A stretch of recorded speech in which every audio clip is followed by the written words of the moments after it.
On passe en moyenne 30% de notre vie à dormir, donc c'est normal qu'il y ait pas mal de trucs à raconter, pas mal de petites anecdotes sur le dodo, donc c'est parti pour ces anecdotes sur le sommeil.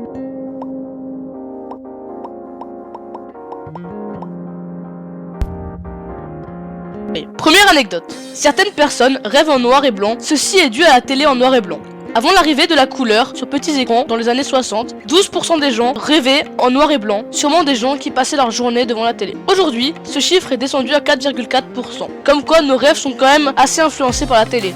Deuxième anecdote. En général, quand on parle de rêve, c'est quelque chose de positif, à l'inverse du cauchemar qui est plutôt quelque chose d'effrayant. Et ben en vérité, à moins que vous ne fassiez énormément de cauchemars, les émotions que vous ressentez durant un rêve sont bien plus souvent négatives que positives. Durant la nuit, vous ressentez donc bien plus d'anxiété que de bonheur. D'ailleurs, il se trouve que les femmes ont tendance à faire des rêves bien plus anxieux que les hommes.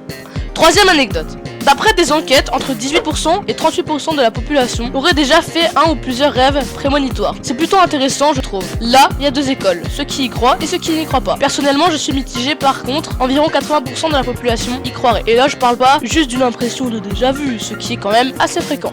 Quatrième anecdote. Si de nos jours, on dort environ 8 heures, puis restons éveillés environ 16 heures pour finalement se rendormir et ainsi de suite, apparemment, ça n'a pas toujours été le cas. Avant le 19e siècle, la plupart des gens coupaient leur nuit en deux avec une intervalle de quelques heures éveillées entre leurs deux dodos. Et d'après certaines études, cette pratique nocturne serait mieux adaptée au corps humain. Comme quoi, certaines pratiques ancestrales sont possiblement mieux qu'aujourd'hui. Comme on dit, c'est dans les vieux pots qu'on fait la meilleure confiture. Cinquième anecdote. Tout le monde rêve, absolument tout le monde. Même le meilleur pote de ton cousin qui raconte à qui veut l'entendre qu'il ne rêve pas. Soit c'est un mytho, soit il s'en souvient pas, mais il rêve. Les animaux ne font pas exception à la règle. Ils rêvent aussi, du moins les animaux à sang chaud. Et parfois ils sont grave chelous, comme dans cette vidéo.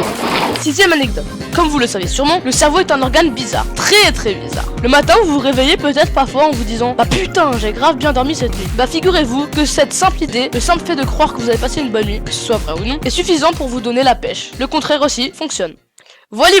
C'était 6 anecdotes sur le sommeil. Donc là, c'est le moment où tu vas dormir. Attends juste une seconde. Abonne-toi et partage d'abord. Ça te prend 20 secondes.